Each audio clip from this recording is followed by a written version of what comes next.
Welcome, everybody, to episode 29 of Crossing the Line with me, Greg Heym. No, don't change the channel. I'm telling you, it's good.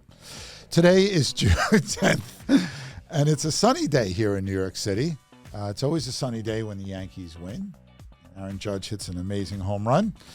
How was everybody's weekend? We have Ray and Lena here behind the scenes because they're a little camera shy, but that's good. It was my son's high school, Montauk High School, had a Pops concert where they featured all the groups in the school, which is great because since my son's only in band, I typically only get to see the band. Orchestra and chorus, excellent. All the subgroups, the different ensembles, great. 3 hours of amazing music and food carts. Really good sausage and peppers. Oh, it was great. And 3 hours of just entertainment. Nice night for it. Great to be proud of the kids. A lot of the seniors very teary-eyed. That was their last concert. Good luck to them. But let's get to the show. We're here in beautiful Studio 1873. Always trying to be informative, concise, entertaining, and edgy all at the same time. And again, our set here is courtesy of the wonderful people at Everset. This beautiful set here at Studio 1873 is brought to you by the Everset. The Everset provides full-service staging and furniture rental solutions in the New York area. For more information, please visit us at staging.theeverset.com or email us at staging@theeverset.com to request a free proposal. So there was one story basically last week that we're going to focus on and drill down, hopefully not too far, and that's the May jobs report. You know, this has become so important. Every report on either hiring or prices and inflation is just put under a microscope and dissected every which way you can. And on the surface, you know, this is a blowaway report, you know, and that shouldn't be much of a surprise because we've seen a lot of better than expected reports over the last couple of years. So 272,000 jobs added in May, easily beating the 190,000 Dow Jones estimate. But it was 1 month after a disappointing job report, which was just 165,000 jobs. Remember, there's a lot of articles then like, okay, the labor market's cooling. This is good. Now the Fed can start cutting rates. And I didn't buy it then, Ray, and I don't buy it now. But again, so much for that idea that hiring is slowing. But there's a lot more to this report that doesn't really get covered too often. And if you don't read the actual report, you might miss. But then that's why I get paid all this money to do the podcast. So let's look at some of the other findings in the report. Again, on the surface, looks great. 272,000 jobs, great. But some of the other findings. Finding number one that's concerning, the unemployment rate rose to 4%. Now you'd say, Greg, that's 0.1%. Why are we worried about that? Well, two reasons. One, it's at 4% for the first time since January of 2022. So, you know, it's kind of a benchmark thing. Economists were looking for it to stay at 3.9. Usually when the unemployment rate goes up, you want to look at why. Was it just that more people lost their jobs, or did more people re-enter or enter the workforce? Because if that's the case, if more people decide, hey, I'm going to go get a job now, that doesn't mean things are bad. That means that people are encouraged. Or their parents are telling them they need to get a job and get out of the house. One of those two things. So the labor force participation rate, which is the percentage of working age Americans that are working or looking for a job, is what we look at. That actually went down last month a little bit to 62.5%. So we can't look at that, the increase in unemployment rate, and say, well, that's because more people are looking for jobs. It's not true. Actually, fewer were. So that's one of the concerns, and we're going to get into where that data comes from and why there are discrepancies in this report in a second. One last thing.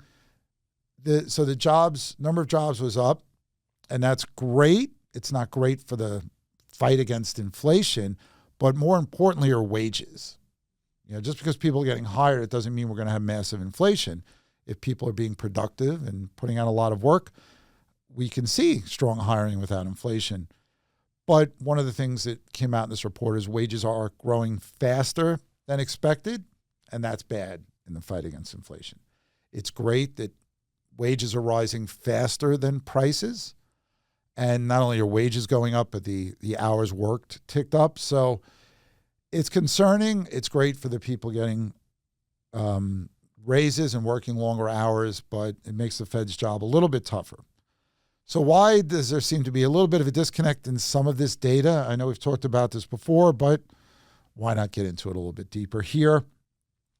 There are 2 surveys used to get at the data in the employment report. There's the payroll survey, which, as it sounds, is a survey of companies. And then there's the household survey. Now, the payroll survey is the much bigger one. They survey 119,000 or so businesses. The household survey is about 60,000 households. So the payroll survey is about double the number of respondents. See, I used to work at BLS. That's what you call them, respondents. Or maybe there's a new term for it. I don't know. I've been gone for a very long, like 30 years. So the payroll survey is what gives us that headline job creation number, 272,000 jobs. So it covers employment, also the wages, what's going on with wages and hours worked and stuff like that. The household survey gives us the unemployment rate. But to get to that, they also come up with their own number in the household survey of the number of jobs gained or lost in a month. And this is where it always gets a bit interesting. Now, the household survey looks at some things that the payroll survey doesn't, like if I start a business and I'm self-employed. The payroll survey doesn't pick up on that. The household survey can also differentiate part-time and full-time jobs. Payroll survey doesn't do that. And the household survey only will count Greg once.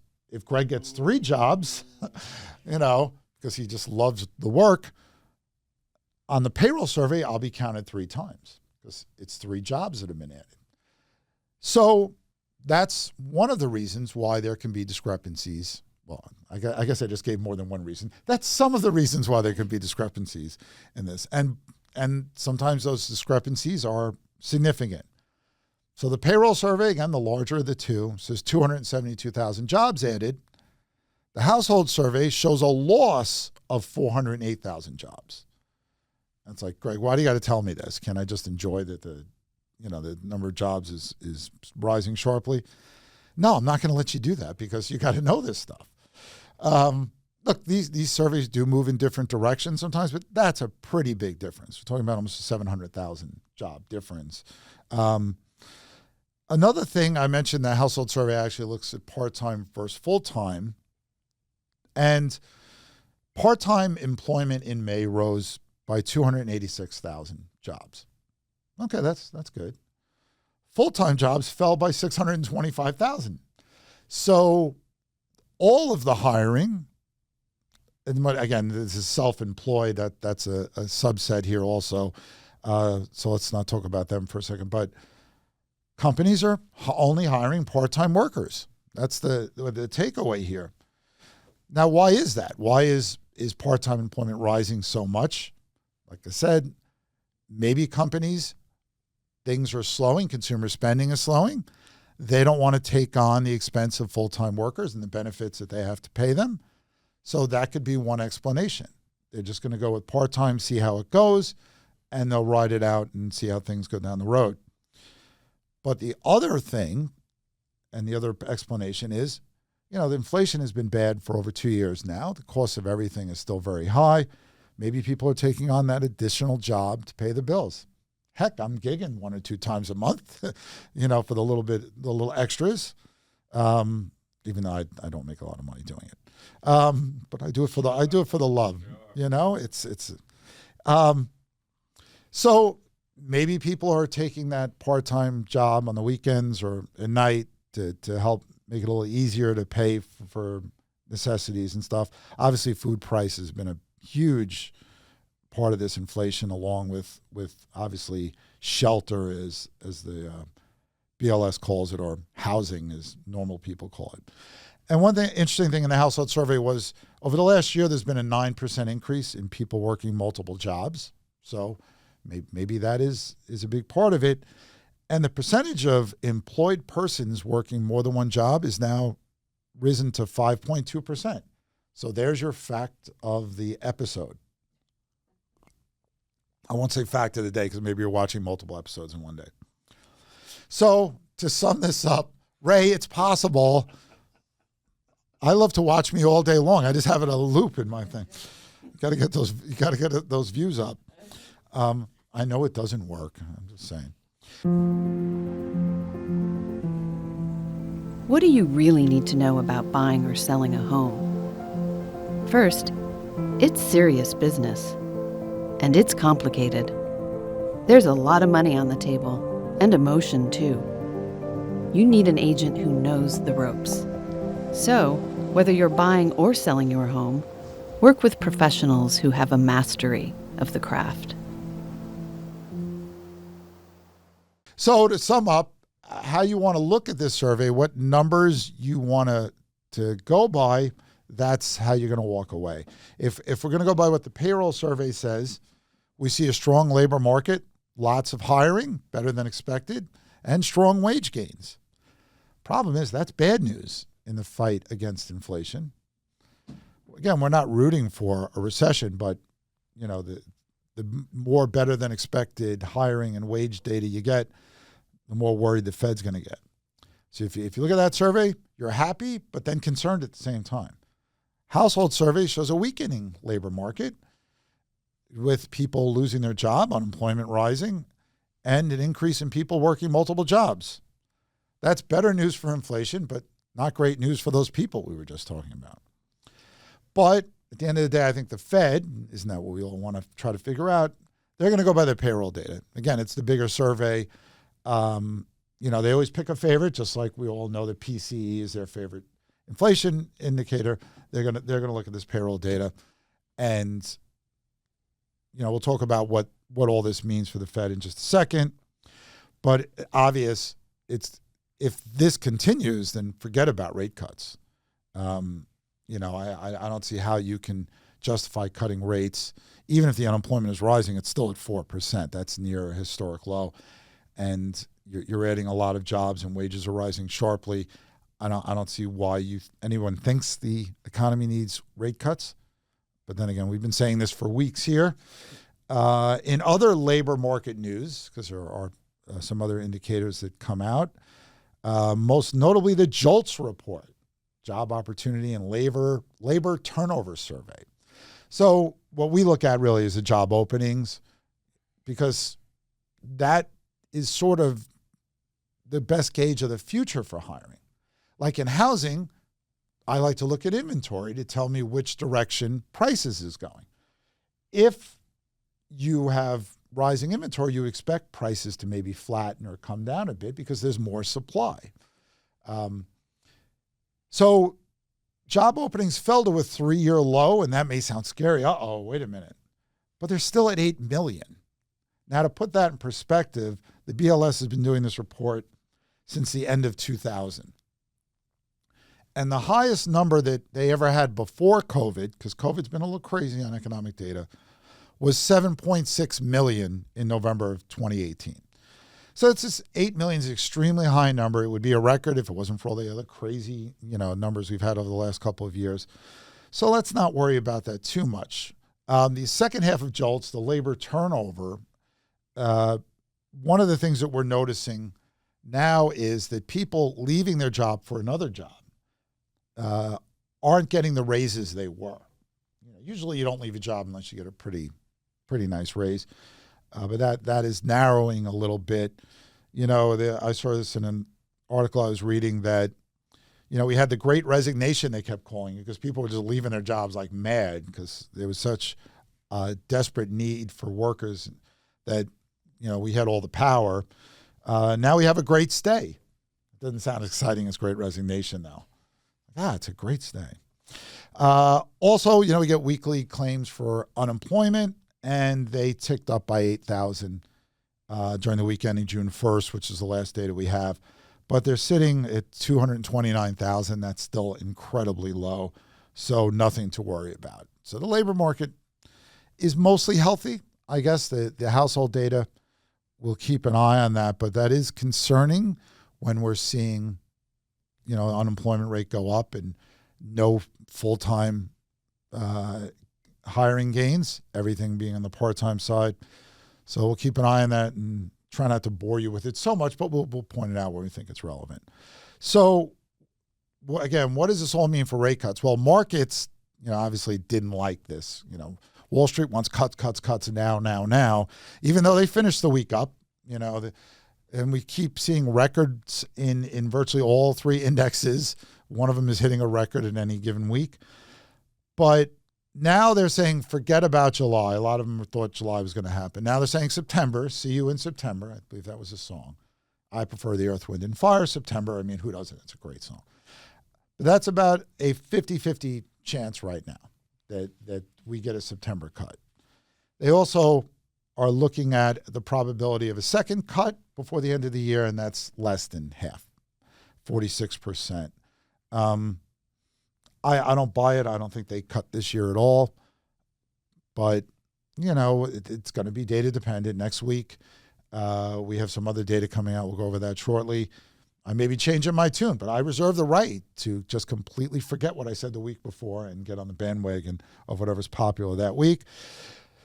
The big takeaway here is, remember, I said this so often, we should actually put the list of Greg's most used phrases behind me so I just don't have to say them that often or roll them on the screen. The Fed doesn't need to do anything for mortgage rates to go down because they went down last week, below 7%, and the Fed didn't do anything. So, keep an eye on things. If you're thinking of buying a house or refinancing and you want to know what's going to happen to mortgage rates, that's what the inflation data is for. That's when you want to go take a visit, go see how the PI brothers are doing, the cooler cousin PCE. Those are the metrics you want to watch. Don't be so obsessed with what the Fed's going to do with short-term rates. There's no direct relationship. So as I hinted before, this is a big week for economic data because the PI brothers show up. Love it when they come to town. Do we have money in the budget to dress people up as CPI and PPI? What, me and Ray? All right, Lena has volunteered. She's been begging for camera time, so we'll just have to. I don't know what the what PI brothers or sisters or whatever we want to call them look like, and the Fed is having a meeting now. They should just cancel their meeting, you might say, because they're not going to touch rates. Well, there is one important thing that comes out of this week's meeting, and it's a summary of economic projections. You're going to say, Greg, man, I took Economics 101 and I hated it. Why do I want to read the Fed's economic projections? You don't have to read it. I'll tell you what it says. So will every other article on the meeting. But it'll give their projections for economic growth and unemployment and things like that. But more importantly, they'll have their projections of what will happen to that federal funds rate that they cut or raise, depending on what they're trying to do. And that'll give us an idea of what they're thinking about the future. Again, reserving their right. It's the Fed's prerogative to change their mind, right? And then they'll do that if they have to. So looking at that, those projections and their statement is usually a dull thing, but it's worth noting just to see where their mind's at. So that was the big story. One crazy thing that happened here in New York, we're getting ready for congestion pricing to take hold, and the governor announces last week, I'm just going to postpone it. And the MTA goes, say what now? We have a budget, and it included the revenue, and we put up the readers to charge people, and now, they spent $500 million on those things, and where are we going to get the money we were going to get? Is there a reason why? I think maybe all the noise and the blowback. I mean, they got sued by everybody. Truckers Association was suing them. You think about the retail and everything has to be trucked. You don't deliver stuff to a store by the subway. You got to truck it there. And that cost usually gets transferred on to the residents of the area. So I think now the governor's trying to increase business taxes. That's not going over well. So we'll see what happens. But, these are crazy times. Again, the right to change your mind. It just seemed like a little bit of a panic move when you do it like 3 weeks before it's supposed to start. It's kind of everyone's like, say what? Are they going to take those readers down now? Postpone? How long can they postpone it for? Plus, the question has now arisen, can the MTA override that? Does the governor have the power to say, you know what, nah, I'm not going to do this? Even former Governor Cuomo, who signed this years ago, I think this was passed in the law years ago, has said it's a bad idea now. And again, with inflation running, still very high, do we need to be charging people $15 to drive in? Now, I never drive in, especially now that the Long Island Railroad goes into Grand Central. It's very nice. So that's I know a little bit of a local story, but one of those funny things that I never thought that someone just come in and say, nah, we're not going to do that. Okay, let's see how the MTA finds the money. They're going to have to start, if they haven't already, I'm sure they have, start prioritizing what they're going to spend money on, because that revenue they thought they were getting, they ain't getting it, at least not yet anyway. So that's kind of an amusing anecdote / scary thing that happened last week.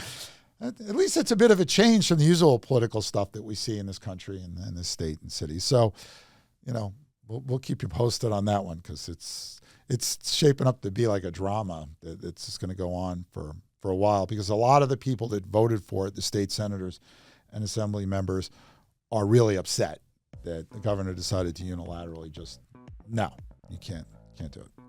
Anyhow, that's the show for this week. Thank you for all the support. We really do appreciate it. And we're trying to keep these a little shorter. If you want to send some feedback, we have ctl@bhsusa.com. Do you want more, Greg? Please don't want less. Please don't want less, Greg, because I've already given you less, Greg. And again, please check out, subscribe, all the great shows on the More Network.